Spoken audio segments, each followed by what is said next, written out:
Bueno, vamos a ver la primera unidad de la materia, que en este caso es aritmética binaria. Cuando se requiere realizar procesamiento aritmético de datos, el sistema digital resulta ser el más eficaz en varios aspectos. Cuando hablamos de procesamiento digital, nos referimos a que los datos están representados con una cantidad de símbolos finita. Entonces, podemos usar una aritmética como las que ya vimos el cuatrimestre pasado, que puede ser la octal, hexadecimal, binaria, etc. Y representamos los valores que, como podemos ver en la gráfica, solamente pueden tomar ciertos niveles de tensión, porque esto lo vamos a llevar luego a un circuito electrónico. Entonces, bueno, en la gráfica podemos ver dos señales digitales que se están multiplicando, si estamos haciendo el producto de estas dos señales, y el resultado, por supuesto, va a ser otra señal digital. Cualquier valor que caiga o que no caiga en las líneas punteadas, que son los valores permitidos, se lo va a considerar ruido, o sea, es ruido que se le está sumando a la señal. Por lo tanto, se lo puede descartar ese ruido, o sea, limpiar la señal, asignándole a ese valor no permitido el nivel válido más cercano. Entonces, eh, la utilización de aritmética digital permite varias ventajas frente a la tecnología analógica. Es más fácil de almacenar, es más robusta al ruido, como decíamos recién, los datos son más fáciles de manipular, almacenar, como ya dijimos, comparar, calcular, etc. Es por esto que la electrónica moderna se está tendiendo a implementar circuitos digitales. Cada vez los circuitos son más digitales. Bueno, dentro de la aritmética digital que tenemos disponible, podríamos implementar un sistema con aritmética binaria o aritmética decimal o hexadecimal, cualquiera de las aritméticas que ya vimos. En el caso de un circuito electrónico, conviene, y por eso es que se utiliza, la binaria. ¿Por qué es esto? Bueno, una de las razones es porque utilizamos dispositivos llamados transistores, que ya los van a ver más adelante, en sus estados de corte y saturación. Entonces, estos dos estados que son muy fácilmente distinguibles nos van a permitir representar dos situaciones diferentes. Entonces vamos a poder representar el 0 y el 1. También ustedes piensen que en un circuito electrónico tenemos todo el rango de tensiones desde GND, o sea, masa, hasta la tensión de alimentación. Bueno, todo ese rango de tensiones, si lo dividimos en dos niveles, inclusive dejando una franja para valores no permitidos, entonces, por ejemplo, podemos tomar desde 0 volt hasta 1 volt, lo vamos a interpretar como que fuera el 0, un 0, lógico.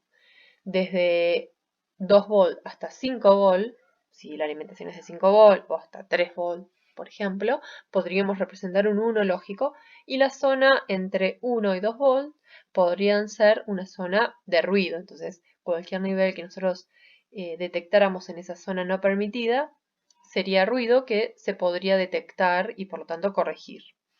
Entonces, la aritmética binaria es la más adecuada.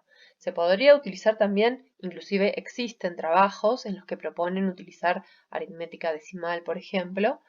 Sin embargo, por supuesto que la misma zona, el mismo rango de tensiones, en el caso decimal, va a estar dividida en los 10 dígitos que pueden aparecer en esta aritmética. Entonces, vamos a tener menos inmunidad al ruido, o sea, un pequeño ruido ya nos puede hacer equivocar en el valor que estamos utilizando, ¿no? Bueno, entonces vamos a enfocarnos en la aritmética binaria y vamos a ver cómo se representan las distintas operaciones binarias y cómo se sintetizan en circuitos electrónicos. Vamos a ver la suma, resta, multiplicación, que son las bases para luego operaciones más complejas. La suma binaria, esto ya lo vimos el cuatrimestre pasado, tenemos las reglas de cuando queremos sumar dos bits Entonces ya sabemos qué sucede si quiero sumar 0 con 0, 0 con 1, 1 con 0 o 1 con 1. Entonces, a partir de las reglas de la suma binaria, podemos armar la tabla de verdad, donde, como venimos haciendo el cuatrimestre pasado, tenemos las dos entradas posibles, que son A y B, que son los bits que voy a sumar. Ponemos todas las posibles combinaciones de A y B, y luego en las columnas siguientes vamos a poner la salida de la suma, en este caso S, y el acarreo, que lo llamamos C. Entonces completamos la tabla con todas las situaciones que se pueden dar.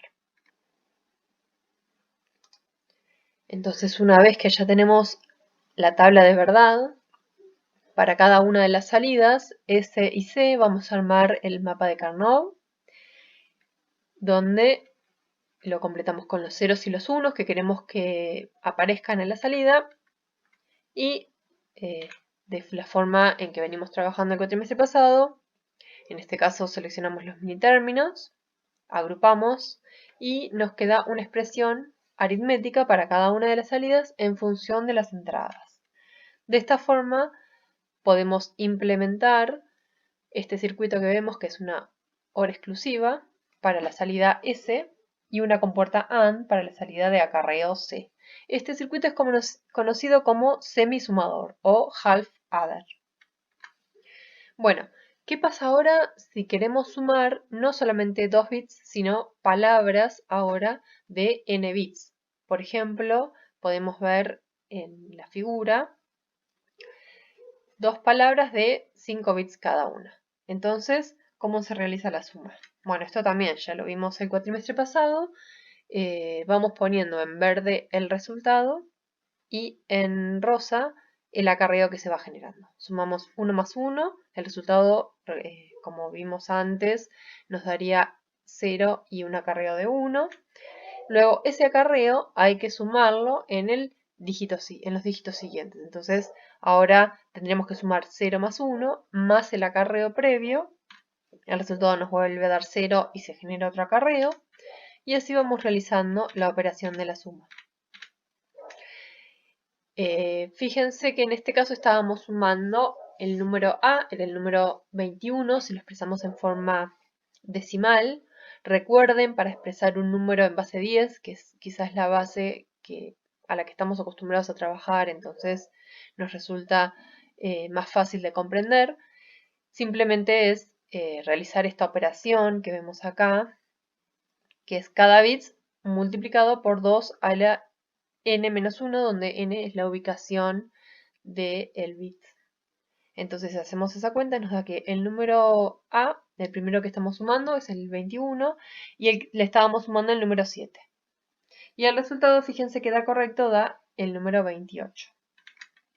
Entonces, nos podemos dar cuenta, a partir de esta operación, que en realidad necesitamos sumar 3 bits en cada etapa, no 2 bits como habíamos visto anteriormente, y es el semisumador que desarrollamos recién. Entonces, lo que tenemos que armar es un circuito que nos permita sumar 3 bits de entrada, donde los bits que yo quiero sumar son A y B, y se le agrega el acarreo de entrada, y la salida sigue siendo S, que es el resultado de la suma, y el acarreo que se genera. Este circuito es conocido como sumador completo o full adder, lo pueden ver en la bibliografía. Entonces ahora para el nuevo circuito sumador completo armamos nuevamente la tabla de verdad. Ahora vamos a tener 3 entradas posibles, A, B y C in. Ponemos todas las posibles combinaciones de estas entradas y generamos las salidas, que van a ser S y el acarreo de salida. Volvemos a armar entonces ahora la tabla de los mapas de Carnot para cada una de las salidas, S y C out. Agrupamos los mini términos y llegamos a que la salida S, el resultado de la suma, es la hora exclusiva entre las entradas A, B y C in, y el acarreo de entrada. Y el acarreo de salida es la suma de, bueno, como pueden ver en esta expresión, la entrada B por el acarreo de entrada, A por B más A por el acarreo de entrada. Entonces lo sintetizamos en el circuito que podemos ver en la figura. Este es el sumador completo o full adder. Con ese bloque de base existen distintos sumadores que utilizan, concatenan de alguna forma estos bloques para realizar la suma de palabras de n bits. Entonces, primero vamos a ver el más sencillo o quizás el más intuitivo, que es el conocido como Ripple Adder o sumador de Ripple, que lo que utiliza es estos bloques full adders en cascada. Y es lo más similar a una suma que uno realiza en lápiz y papel, ya que va realizando la suma primero de los dígitos menos significativos y así se va desplazando hacia los dígitos más significativos. Bueno, entonces, como les comentaba, acá tenemos un ejemplo en el que este circuito permitiría hacer la suma de dos palabras de 5 bits cada uno. Entonces utiliza 5 bloquecitos sumadores completos o full adders, donde tenemos la palabra B y la palabra A que se van a sumar y el resultado va a aparecer en las salidas S de los bloquecitos. Y por otro lado tenemos los acarreos que se van transmitiendo de bloque a bloque. Recuerden que internamente cada uno de estos sumadores completos o full adders son simplemente lógica combinacional, o sea, son compuertas. Por lo tanto, necesitamos que las entradas A y B, que son los números que queremos sumar, y el acarreo inicial, estén constantes durante un tiempo, que es el tiempo que necesitan este circuito para que se propague la señal a través de él y aparezca a la salida el resultado correcto. Entonces, la forma de realizar esto es utilizar registros en las entradas A y B. Los podemos ver en la figura como el registro B en la parte superior y el registro A. En este caso es un sumador de 4 bits, de números de 4 dígitos, bits en este caso. Entonces estos registros, que están compuestos por flip-flop D, mantienen los datos constantes a la entrada del circuito combinacional, que son los sumadores completos, para que darle tiempo a que el resultado S aparezca a la salida. Entonces, en este caso, fíjense que el registro B, que es el que está en la parte superior, va recibiendo los datos, ahora vamos a ver cómo es que trabaja, de una memoria donde pudieran estar almacenados para irlos sumando. Y el registro A, que está en la parte inferior, va acumulando el resultado, la suma. Entonces, ¿cómo trabaja este circuito? Inicialmente, fíjense, acá tenemos un diagrama temporal. Tenemos las señales, la señal clear, que está conectada a las entradas asincrónicas de clear del registro A, de los 4 flip-flop que componen el registro A. Después tenemos la señal load, que está conectada a las señales de clock del registro B, y la señal transfer, que está conectada a las señales de clock, a las entradas de clock del registro A. Fíjense que los dos registros son sensibles al flanco ascendente de clock. Entonces, inicialmente la señal clear toma un valor bajo, lo que va a hacer que el registro A se resetee, tome el valor 0, luego vuelve al estado 1 para permitirle cambiar su valor, para que no se mantenga reseteado, por supuesto, y en este instante la señal load, que es la que maneja los clocks del registro B, genera un flanco ascendente. Entonces, el registro B toma el dato de la memoria, el primer dato de la memoria, y lo almacena en su flip-flop. A partir de ese instante en el que se toman los datos de la memoria en el registro B y el registro A tiene la entrada 0, se propaga a través de los sumadores completos el resultado de la operación. Entonces, en amarillo podemos ver el tiempo estimativo en el que el primer sumador completo realiza la operación del dígito menos significativo. Recién cuando el primer sumador completo entrega su resultado y su valor y su bit de carry, de acarreo, el siguiente sumador completo va a empezar a hacer la operación correcta, porque inicialmente C1 no sabemos qué valor hay en esta línea. Recién cuando se estabiliza la salida del primer sumador completo, ahí puede empezar a hacer la cuenta el siguiente sumador completo. Bueno, entonces luego el segundo sumador completo genera su salida, luego el tercero, y bueno, una vez que los 4 sumadores completos terminaron de propagar la señal a través de ellos, vuelve a aparecer la señal de transfer, que ahora genera que la salida de los sumadores completos se almacene en el registro A. Una vez que ya está almacenado, nuevamente la señal de load vuelve a generar un flanco ascendente para cargar el segundo número que queremos sumar, que está en la memoria, porque hasta ahora en el registro A, que es donde se guarda el resultado, está el primer número que queríamos sumar, porque fue ese número más 0. Entonces, se vuelve a generar el flanco, se carga el segundo número, y a partir de ese instante se empieza a propagar nuevamente la señal por los sumadores completos. Ahora sí va a ser los 2 números que queríamos sumar. Una vez que se termina de propagar la señal y que a la salida de los sumadores completos está el resultado correcto, se vuelve a generar un flanco ascendente en la señal transfer para que en el registro A aparezca el resultado de la suma. Y ahí lo tenemos. Y de esta forma se podrían sumar una lista de números que se van cargando en el registro B y se van realizando la suma y se va acumulando el resultado en el registro A. Bueno, acá tenemos un circuito integrado 74C283, que es comercial, un circuito comercial, sumador en paralelo, que realiza la suma de 4 bits, de palabras de 4 bits.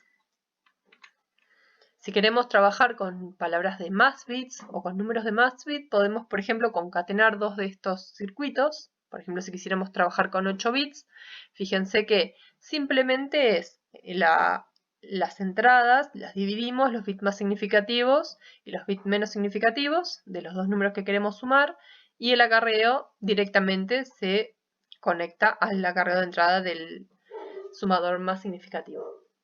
Bueno, si quisiéramos sumar, por ejemplo, el número 72 con 137 en decimal, completaríamos las entradas de esta forma. En el acarreo inicial, por supuesto, va a 0, acá no está puesto, y el resultado, fíjense que nos da, bueno, en este caso 209, y el acarreo de salida es 0.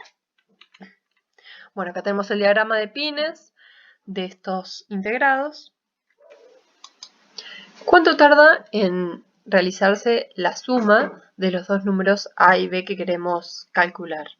Bueno, como vimos, cada sumador completo, cada bloquecito de sumador completo tiene que propagar la señal a través de él. Por lo tanto, desde que tenemos disponibles los números que queremos sumar, hay que esperar un tiempo que, por ejemplo, podríamos decir que son 40 nanosegundos, en que propague la señal, se obtenga el primer bit del resultado, que sería S0, y el primer acarreo C1.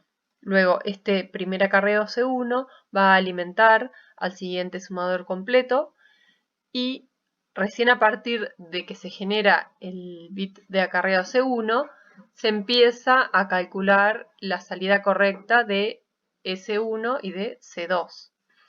Entonces, para obtener la salida final, el resultado final va a ser la cantidad de sumadores completos o la cantidad de bits que estoy sumando por el retardo que tiene cada uno de estos bloquecitos de sumadores completos. En el ejemplo, si suponemos que cada bloquecito de sumador completo tiene un retardo de 40 nanosegundos, vamos a tener que esperar 200 nanosegundos hasta que el resultado esté estable y sea correcto a la salida. Entonces vemos que la principal limitación para poder hacer más rápida esta cuenta son los acarreos, la propagación de los acarreos, porque cada bloquecito no puede empezar a realizar la cuenta hasta que no recibe el acarreo correcto. O sea, en realidad va a empezar a hacer la cuenta una vez que tiene datos a su entrada, va a hacer una cuenta, pero el resultado va a ser incorrecto. Recién cuando el acarreo que recibe sea el correcto, recién a partir de ahí comienza a pasar el tiempo necesario que es el retardo que él tenga, para generar la salida correcta. Y este es el principal problema que presentan este tipo de sumadores. Que el retardo que presenta el circuito para obtener el resultado final aumenta con la cantidad de bits que tienen los números que estamos sumando. Entonces es por ello que se buscan otras alternativas, siempre teniendo como bloques los sumadores completos, pero otras estructuras para realizar la operación. Algunas de ellas las podemos ver acá, como el carry lookahead adder, carry skip adder, carry select adder, carry save adder. Vamos a ver una de ellas porque son todas bastante similares. Lo que intentan hacer es generar los bits de acarreo de forma anticipada, o sea, calcularlos y que estén disponibles antes de que tengan que estarse realizando las sumas de los bloques menos significativos. Entonces, vamos a ver el carry lookahead adder como un ejemplo. Bueno, como les decía entonces recién, el objetivo es que los acarreos se pueden obtener en el tiempo, en este caso, de 3 retardos de compuertas lógicas. Una vez que están disponibles los datos que se van a sumar, o sea, los números A y B que son los que se quieren sumar, y el primer acarreo, el C0. Una vez que están esos disponibles, se puede realizar luego de 3 retardos de compuertas, se pueden tener disponibles todos los acarreos. Entonces se utilizan como entradas en los bloquecitos sumadores completos. ¿Cómo sería eso? Bueno, si recordamos la expresión a la que habíamos llegado al principio, en donde teníamos que el acarreo de salida tenía esta expresión, dependía de A y B, que son los números que estamos, los bits que estamos sumando, y el acarreo de entrada. Entonces, si sacamos de factor común el acarreo de entrada, podemos generalizar la expresión para el acarreo de salida, para la etapa i más 1, va a ser igual a los bits A y B, el producto de los bits A y B, más la suma de los bits A y B multiplicada por el acarreo de entrada.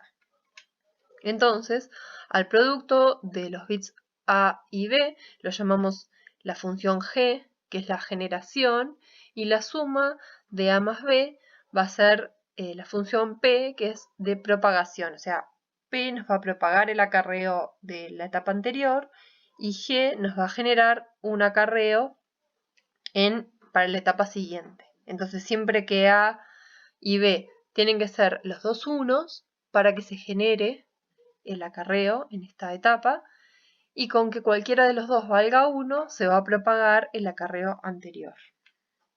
Bueno, acá tenemos cómo se generan estas funciones G y P, que son simplemente el producto va a ser una compuerta AND y la suma va a ser una compuerta OR. Entonces, fíjese que tenemos, como los números que estamos sumando los tenemos disponibles desde un instante t0, podemos generar estas funciones P y G a partir de estas dos compuertas, o sea, esperamos el tiempo de propagación de estas compuertas y ya los tenemos disponibles. Entonces, ¿qué hacemos? Bueno, reemplazamos en la expresión genérica del acarreo de la etapa siguiente con P y con G. Entonces ahora lo especializamos para cada uno de los acarreos. Para el acarreo 1 vamos a tener que es igual a la función G en 0 más la función P por el acarreo inicial. Que esto es lo que obtenemos inicialmente. Y entonces, como vemos, C1 depende solamente de los valores de A y B y del acarreo inicial. Ahora vamos con C2, que es en donde ya tendríamos el problema, porque C2 necesitaría que se genere C1 para poder calcularlo. Entonces, si lo expresamos en función de P y G, tenemos esta expresión que se ve aquí. Pero si reemplazamos el acarreo C1, que es el que nos estaría molestando, porque no queremos tener que esperar a que se propague la señal por el primer bloquecito y obtener C1, sino queremos que dependa solamente de los bits de entrada que estamos sumando y del acarreo inicial. Entonces, reemplazando, podemos llegar a que C2, llevarlo a que dependa únicamente de A, B y C0. Bueno, si descomponemos, acá tenemos la expresión. Entonces, todos estos bits están disponibles desde un primer momento. Entonces, C2 lo podríamos calcular mediante compuertas, por supuesto, desde un primer momento. Lo mismo para C3, el acarreo C3. Si lo expresamos en función de P y G, obtenemos esta expresión. Ahora C2 es el que nos está molestando, entonces reemplazamos C2 por su expresión y de vuelta llegamos a que C3 depende solamente de P y G. P y G dependen de los bits A y B de entrada y del bit de acarreo inicial. Ahí está. Entonces, en forma genérica, podemos ver que para cualquier valor de acarreo, para cualquier etapa de acarreo, va a depender únicamente de las entradas A y B y del acarreo inicial. Acá tenemos entonces, en este caso, generamos los tres primeros acarreos, C1, C2 y C3, y podemos ver que dependen del acarreo inicial y de los datos de entrada, los números A y B que estamos sumando. Entonces, podemos ver que luego de 3 etapas de compuertas lógicas, porque hay que esperar que se propaguen a través de esta etapa de compuertas, esta segunda etapa de compuertas y esta tercera etapa de compuertas, ya obtenemos todos los acarreos disponibles y se los podemos introducir a los bloquecitos de sumadores completos.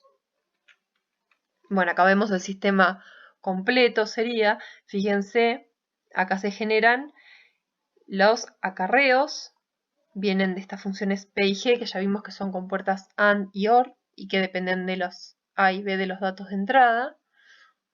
Entonces, cada uno de los acarreos, una vez que tenemos disponibles los datos, empiezan a propagarse por estas compuertas, son 3 etapas de compuertas, y alimentan a los bloquecitos full adders. Entonces, de esta forma, a costa de incrementar las compuertas, los recursos del sistema, se obtiene una mayor velocidad y, lo que es más importante, se independiza del número de bits que tienen los números que estamos sumando. Bueno, acá tenemos otro ejemplo. Fíjense, acá están los bloquecitos que nos generan las funciones P y G para cada uno de los bloques con estas compuertas, y esto que vemos acá son los sumadores completos que están alimentados por los acarreos que se generaron a través de estas compuertas. Entonces, los bloquecitos en gris son los sumadores completos que reciben los datos a sumar y los acarreos a través de estas compuertas. Y el acarreo más significativo es el que, bueno, está disponible a la salida también para poder realizar la concatenación con algún otro sumador. Bueno, además de estos sumadores paralelos, existen los sumadores en serie, que tienen la ventaja de que utilizan menos recursos, pero la desventaja es que el tiempo de operación, o sea, el tiempo que hay que esperar para conseguir el resultado, va a crecer linealmente con la cantidad de bits que tengan los números que estamos sumando.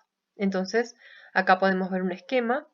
Fíjense que en este caso se utiliza un solo sumador completo, un solo circuito sumador completo, un retardo, que puede ser un flip-flop tipo D, donde se va a ir acumulando el acarreo, se va a guardar en realidad el acarreo de la etapa anterior para realimentarlo en el sumador completo, y va a utilizar 3 registros. Estos 3 registros también se utilizan en los sumadores en paralelo, pero en este caso son registros de desplazamiento, que tienen una entrada de clock y cada flanco de la entrada de clock van a desplazar hacia la derecha sus datos. En los registros A y B se van a almacenar inicialmente los números que queremos sumar, y en el registro S se va a ir almacenando el resultado de la suma. Entonces, por ejemplo, si queremos realizar la suma de estos dos números, cuando se recibe un flanco de clock, fíjense que inicialmente el bloque de retardo, que es un flip-flop, tiene el valor 0 porque es el acarreo inicial, y el sumador completo tiene que realizar la operación. Entonces este clock tiene que tener un periodo que le permita al sumador completo realizar la operación, que se propague la señal a través del sumador completo y que dé el resultado. Entonces, una vez que se realizó la operación en la lógica combinacional, viene un siguiente flanco de clock. Este flanco de clock va a hacer que se desplacen los bits de los números que estamos sumando. Entonces ya se sumaron el bit menos significativo, ahora vamos con el siguiente y se desplace el resultado en el registro S. Y el acarreo también, ahora se almacena un nuevo valor de acarreo y se mantiene a la salida el valor del acarreo anterior. Bueno, y así se va realizando la suma, y fíjense que finaliza luego de que en el registro S aparece el número que es el resultado. Fíjense que se necesitan tantos ciclos de clock como cantidad de bits de los números que estamos sumando. Entonces el tiempo que vamos a tener que esperar va a ser esa cantidad de clocks, y el periodo de clock va a depender del tiempo de un sumador completo, que por ejemplo podríamos decir 20 nanosegundos en el ejemplo anterior. Entonces va a ser 20 nanosegundos por 5 en este caso, es el tiempo. Pero si cambia la cantidad de bits que estamos sumando, esto va a cambiar. Bueno, otro tema importante es cuando queremos trabajar en BCD. Nosotros ya el cuatrimestre pasado vimos qué son los números BCD, que son binario convertido a decimal. ¿Esto por qué es? ¿Por qué se utiliza esto? Y bueno, porque nosotros normalmente estamos acostumbrados a trabajar con números decimales. Entonces, si por ejemplo queremos presentarlos en un display, queremos armar un reloj o etcétera, nos va a convenir representar los números en forma BCD para entenderlos como decimales. Entonces, como dentro de los sistemas digitales representamos unos y ceros, bueno, nos las ingeniamos para que podamos con esos unos y ceros representar números decimales. Entonces, ¿qué hacemos? Agrupamos de a 4 bits y cada grupito de 4 bits, que se lo conoce como nibble, nos va a representar un dígito decimal. Entonces, por supuesto, como los números decimales van del 0 al 9, voy a tener, como podemos ver acá en esta tablita, 4 ceros, por supuesto, es el 0, 1, 2 y así hasta el 9. ¿Qué pasa con los números del siguientes? 10, 11, 12. Bueno, esos números no van a estar permitidos. Hasta el mayor número que puedo representar con 4 bits sería el FF. Perdón, el F. Bueno, el F no va a estar permitido en hexadecimal. A partir del 9 ya son números que no existirían. Entonces, cuando queremos hacer operaciones con BCD, por ejemplo, podemos realizar una suma. ¿Qué nos va a pasar? Se pueden dar dos situaciones. Que la suma sea igual o menor a 9, en ese caso no va a haber ningún problema, o que la suma supere el valor de 9, entonces ahí vamos a tener un problema, porque si caemos en el número 10 o A en hexadecimal, 11 o B, si caemos en esos números que no están permitidos, hay que corregirlo. Entonces, bueno, acá podemos ver un ejemplo. Si queremos hacer, por ejemplo, 5 más 4, que tenemos las representaciones binarias, el resultado nos daría 9. Estamos en el primer caso, no hay ningún problema. Lo mismo si queremos sumar números de 2 dígitos, podemos no tener ningún problema, como en el caso de sumar 45 más 33, ya que en ningún momento se excede del valor 9. Pero si tenemos esta situación en la que la suma es mayor a 9, por ejemplo, queremos hacer 6 más 7, el resultado nos da 13, que dijimos que no es un código válido en BCD. Entonces, ¿qué tenemos que hacer? tenemos que corregir esa situación sumando el valor de 6. Entonces, al resultado que nos dio, directamente se le suma el valor de 6 y se corrige el resultado. Por supuesto, 6 más 7 nos tiene que dar 13, pero nos tiene que dar un 1 en los 4 bits más significativos y un 3 en los 4 bits menos significativos. Para conseguir esto, es que se le suma el valor 6 al resultado. La misma situación la podemos tener cuando queremos sumar dos dígitos o más. Por ejemplo, si queremos hacer la suma de 47 más 35, fíjense, representamos en binario estos números y fíjense que ya cuando sumamos 5 más 7 nos da un resultado que no pertenece a BCD. Entonces, ¿qué tenemos que hacer? Sumarle el número 6 a ese resultado, se va a generar un acarreo para la parte más significativa que nos va a corregir el resultado y vamos a obtener el número 8 en los bits más significativos y el número 2 en los bits menos significativos. Bueno, acá hay otro ejemplo, 59 más 38. A este desborde de los 4 bits menos significativos se lo conoce como desborde half carry o medio acarreo. Bueno, en este ejemplo, fíjense, cuando hacemos la suma de los dígitos menos significativos, 9 más 8, en realidad el resultado no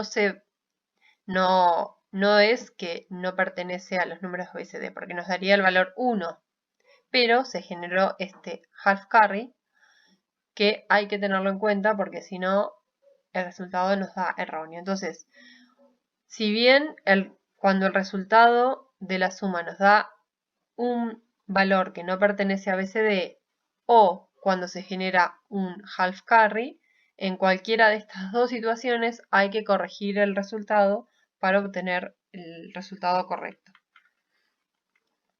Entonces son dos eventos los que tendríamos que detectar. La forma de realizar la suma, la implementación en un circuito de este sumador en BCD es simplemente usar un sumador común, como un sumador binario natural, como el que venimos viendo, pero le agregamos circuitería para detectar estas dos situaciones que recién les comentaba.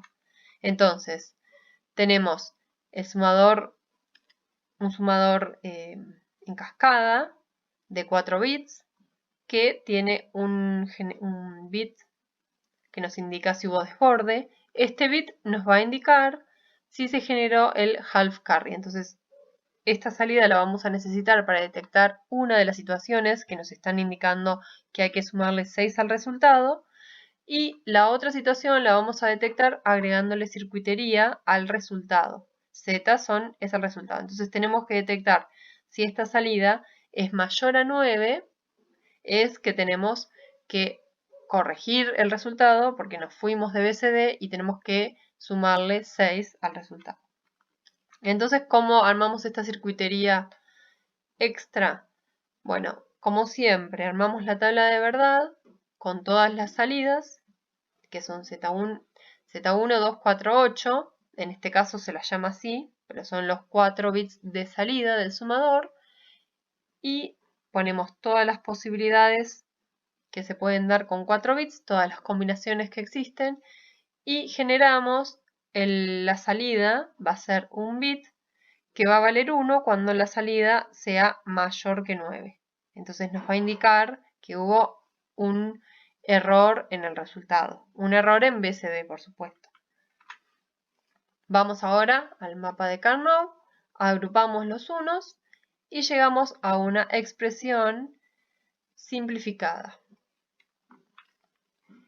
Si implementamos entonces la expresión a la que llegamos, vemos que son 4 compuertas. En realidad 3 compuertas corresponden a las salidas, 2 compuertas AND y una compuerta OR. Tomamos de las salidas estos valores y a eso le agregamos una compuerta OR con el detector del half carry, que también nos está indicando. Entonces, si se da cualquiera de esas dos situaciones, por eso la compuerta OR, cualquiera de esas dos situaciones, ¿qué va a hacer? Va a hacer que este circuito, fíjense, me ponga en 1 la entrada de otro sumador que le está sumando a la salida que yo obtuve, le suma, en caso de que se genere alguna de estas dos situaciones, el número 0, 1, 1, 0, o sea, el número 6. Y si no se genera ninguna de estas dos situaciones, yo voy a obtener un 0 a la salida y le voy a sumar entonces el valor 0. O sea, la suma se va a realizar, pero en el caso que haya que corregir, se va a sumar con el número 6. Y en el caso de que no haga falta corregir, se le va a sumar el número 0. Bueno, ¿qué pasa cuando queremos realizar la multiplicación de números binarios? Ya la multiplicación la vimos el cuatrimestre pasado, vimos que es muy sencillo porque simplemente representar los números binarios que queremos multiplicar, y si el multiplicador vale 1, se repite la fila del multiplicando, como en este primero, luego se desplaza o se deja un lugar equivalente a la multiplicación en decimal y se vuelve a realizar la misma operación. Acá tenemos otro 1, se vuelve a copiar y cuando tenemos un 0 se completa con 4 ceros o la cantidad de ceros de los bits que estoy haciendo el producto.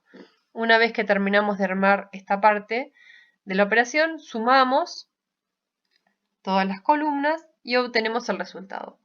Fíjense que como se van haciendo estos desplazamientos, cuando estamos, por ejemplo, multiplicando dos números de 4 bits, vamos a obtener a la salida un número de 8 bits. Se nos van a duplicar la cantidad de bits, o sea, se va a sumar la cantidad de bits de los números que estamos realizando la operación.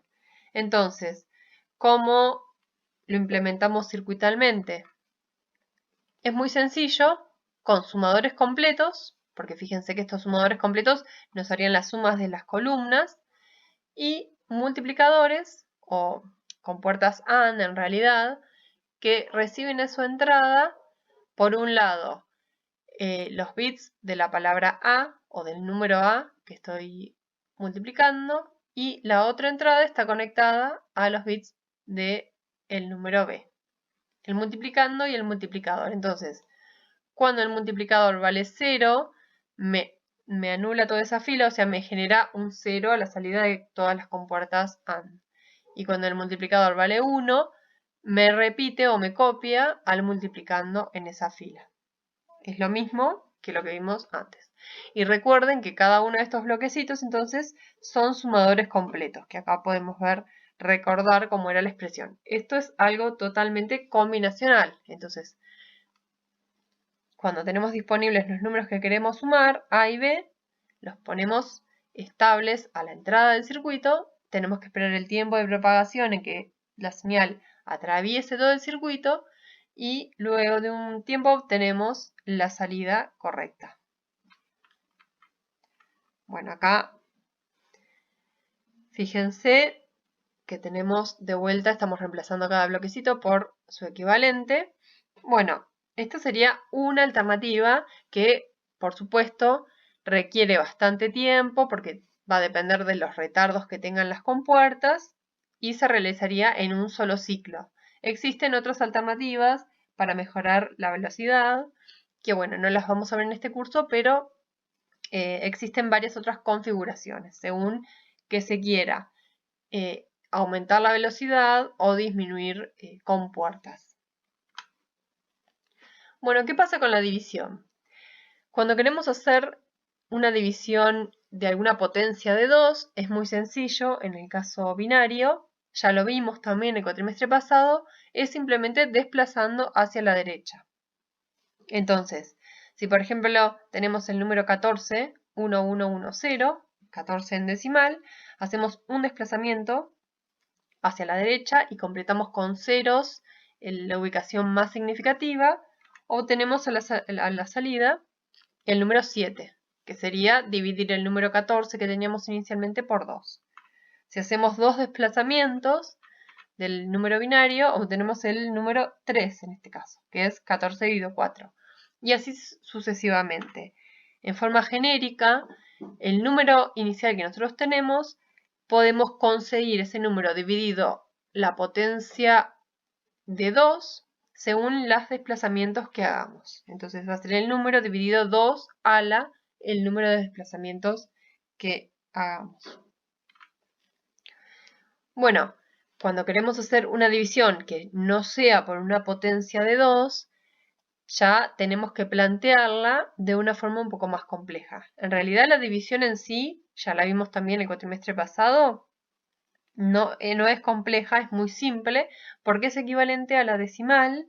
Si por ejemplo, quizás es más fácil verlo con un ejemplo, tenemos 9 dividido 3 en este caso, simplemente tenemos unos y ceros. Entonces, fíjense, tengo el 1, 1, que es el divisor. Tengo que agarrar los 3 bits más significativos porque con los 2 bits más significativos el 1, 1 sigue siendo mayor. Entonces, bueno, tomo los 3 bits más significativos. Para eso agregué 2 ceros, porque primero tendría que haber agarrado el 1 y luego el siguiente 1. Bueno, ahora por 1 multiplico el resultado de la multiplicación. Ahora sí, hago el resto y fíjense que bajo el bit que me falta y ahora sí, tengo el número 1, 1 y lo estoy dividiendo por el mismo número, el resultado me da 0 y fíjense que el cociente me da 3, que es lo correcto. Entonces, es equivalente a una división decimal, pero obviamente la circuitería, que no la vamos a ver ahora, eso les dejo a ustedes para que lo busquen, pero existen distintas técnicas que van a implicar ciclos. Entonces, se consigue el primer ciclo, por ejemplo, se fija cuántos bits tengo que tomar inicialmente. El segundo ciclo, por ejemplo, multiplica el cociente parcial que voy teniendo por el divisor. Y así sucesivamente. Bueno, también una operación muy importante que se utiliza en estos dispositivos son los comparadores. Entonces, lo más sencillo que podemos encontrar es si tenemos 2 bits, o sea, tenemos 2 números de 1 bit cada uno y queremos compararlos, a ver si son iguales o si son distintos. Entonces, con una compuerta XOR, simplemente cuando A y B son iguales, su salida vale 0 y cuando son distintos, su salida vale 1. Eso sería lo más sencillo que podemos implementar.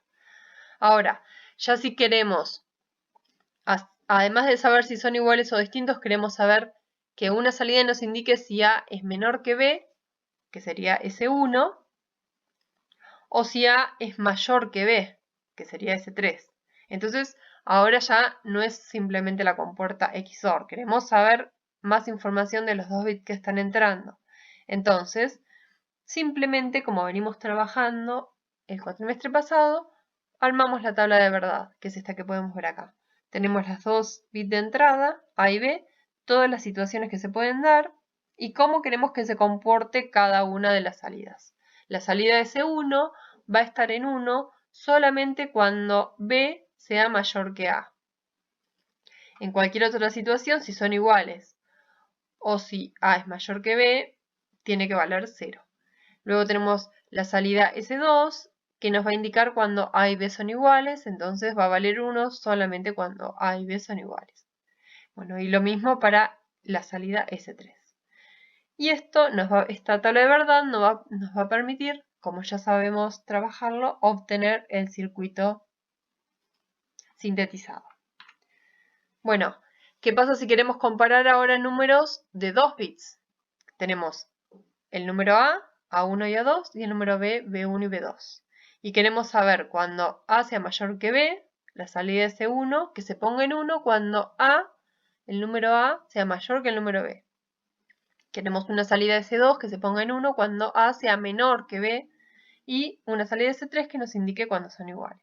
Entonces nuevamente armamos la tabla de verdad, completamos las 4 primeras columnas con todas las posibilidades que se pueden dar a su entrada y completamos cada una de las columnas de salida como tiene que responder. Entonces, fíjense, quizás la más sencilla es S3, en donde ponemos un 1 cuando A vale 0 y B vale 0, otro 1 cuando A vale 0,1 y B vale 0,1, y otro 1 cuando A vale 1,0 y B vale 1,0, y otro 1 cuando los dos valen 1, 1 y 1, 1. Así de sencillo, armamos la tabla de verdad. Vamos, para cada una de las salidas, le armamos el mapa de Markov, de Carnot, y obtenemos una expresión simplificada para esa salida. Y a partir de esa expresión podemos sintetizar el circuito. Bueno, ¿qué pasa cuando queremos trabajar con números que no son enteros?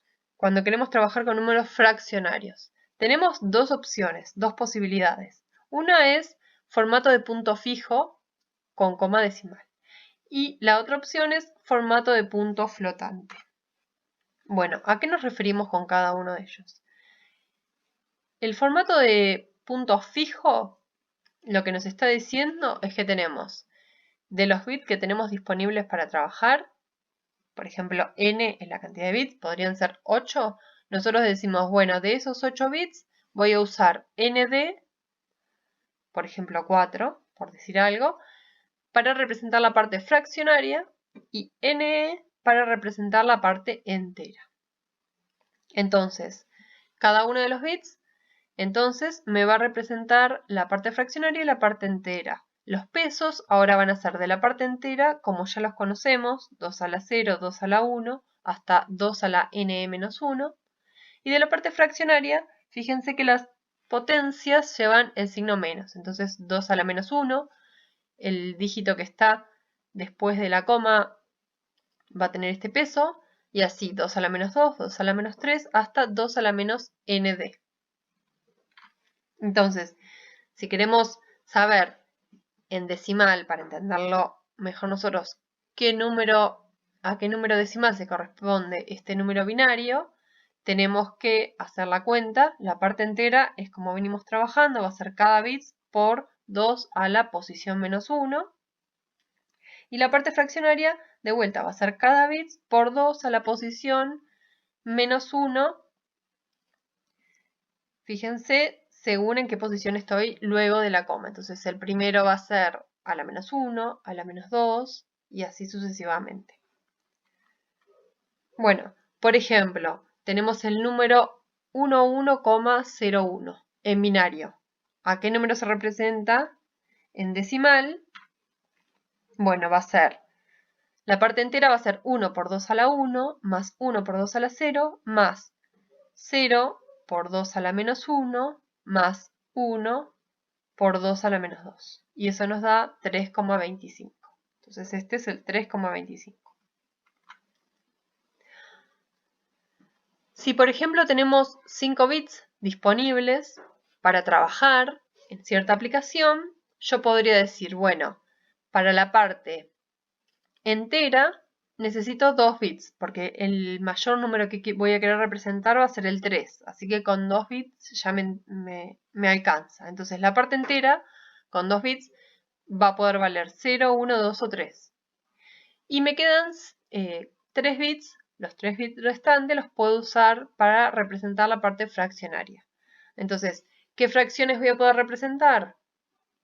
Si los 3 bits valen 0, va a ser 0. Si valen 0, 0, 1, va a ser 2 a la menos 3, porque es la posición menos 1, menos 2, menos 3. Entonces, coma 125. Este va a ser la más pequeña que puedo representar, el número fraccionario más pequeño. Y así sucesivamente. Estas son todas las posibilidades de números que puedo generar. Entonces, los números completos van a ser estos. Yo estoy trabajando con 5 bits, estoy usando 2 bits para representar la parte entera y 3 bits para representar la parte fraccionaria. Fíjense que la cantidad de números que puedo representar es esta, estos que vemos en esta tabla. No puedo representar ningún otro número que caiga afuera de estos. Bueno, y cuando hablamos de números en punto flotante, es otra forma de expresar a los números fraccionarios en los que existe esta convención, que es el primer bit me va a representar el signo. Si es un 0 va a ser un número positivo y si es un 1 va a ser un número negativo. Luego viene un campo, una cierta cantidad de bits, que la podemos llamar NE, que van a representarme un exponente, que ahora vamos a ver cómo se aplica el número. Y finalmente tenemos una cantidad de bits, nm la podemos llamar, que es la mantisa. Entonces, ¿cómo se expresa el número a partir de estos bits? Nosotros recibimos un número en binario y para interpretarlo a qué número se corresponde en base 10, tendríamos que hacer esta expresión que vemos acá, que va a ser menos 1 elevado al bit s de signo. Fíjense que si s valía 0, esto me va a dar 1, y si s valía 1, esto me va a quedar el número con el valor negativo. Eso multiplicado por el valor que aparezca en la mantisa, por 2 elevado a el exponente que está aquí. Entonces, es otra forma de expresar números fraccionarios. Entonces, por ejemplo, si tengo el número binario, este que vemos acá, y sabemos que se están utilizando 4 bits para la mantisa, o sea, los 4 bits menos significativos son la mantisa, y 2 bits para el exponente, estos dos de acá son el exponente, y el primero es el signo. Bueno, ¿a qué número se corresponde? Bueno, como les decía recién, tenemos el signo, la mantisa y el exponente. Entonces vamos a tener la mantisa, la calculamos como siempre. El exponente en este caso vale 1. Y entonces si hacemos la cuenta nos va a quedar que este número binario se corresponde con el número 10 en decimal. Bueno, existen distintos estándares, pero en realidad el que se utiliza es el 754 de la IEEE para representar números en formato punto flotante. O sea, uno cuando está trabajando en su propio diseño digital podría usar la representación que quiera, siempre que sea coherente dentro de su sistema. Ahora, cuando tiene que interactuar con algún otro sistema, probablemente en ese otro sistema va a cumplir con algún estándar para poder entenderse. Entonces, si nosotros queremos trabajar con algún otro sistema que está usando el estándar 754, por ejemplo, bueno, tenemos que adaptar nuestros datos a ese estándar. Entonces, en este estándar tenemos dos precisiones. Puede ser precisión simple, que utiliza 32 bits. El primer bit es del signo, como les decía recién. Luego utiliza 8 bits para el exponente y 23 bits de mantisa. Y después tenemos la precisión doble, que utiliza 64 bits. Y de vuelta, 1 bit de signo, 11 bits de exponente y 52 bits de mantisa. En este estándar, la mantisa se corresponde a un número fraccionario y tiene un 1, la parte entera es un 1 que está implícito. Y además el exponente tiene un desfasaje, que dependiendo de qué precisión se esté usando, vale 127 o 1023. ¿Qué significa esto? Bueno, por ejemplo, tenemos un exponente que es este que vemos acá, 1000. Estamos trabajando con precisión simple. Entonces, si tenemos estos 8 bits, me están representando un exponente. A este exponente le tengo que restar el número 127, que es el desfasaje, que ya viene por implícito. Y entonces el exponente real con el que yo tengo que hacer la cuenta para saber cuál es el número decimal va a ser, en este caso, 4. Bueno, y en el caso de la mantisa, lo que les decía con el 1, por ejemplo, tenemos este número. Queremos representar este número 1101,01 en formato IEEE estándar. Entonces, tenemos que desplazar la coma hasta el primer 1.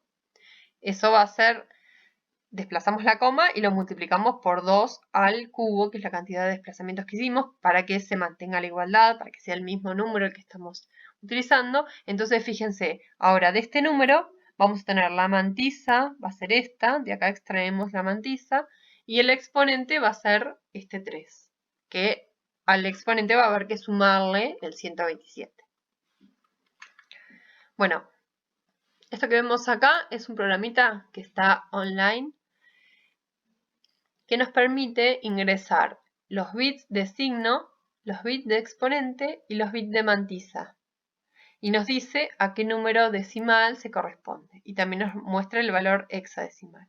Entonces, por ejemplo, fíjense, en este caso es un número positivo, el signo vale 0.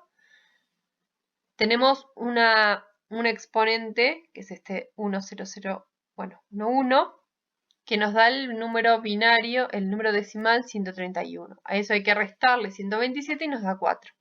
Y por el lado de la mantisa, tenemos estos bits que quedaron. Le agrego un 1 y el valor decimal equivalente va a ser 1,25, porque este 1 de acá es el 25.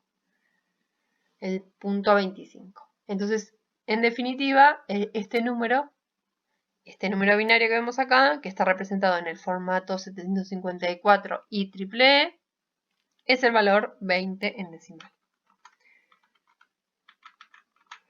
Bueno, y tenemos lo mismo para la precisión doble. Tenemos otro número binario, ponemos este número binario, por ejemplo, signo, exponente, mantisa. Fíjense que la mantisa son estos bits de acá. Se le agrega acá un 1, que es el 1 que está implícito. Y al exponente se le resta el desfasaje, que en el caso de precisión doble es 1023.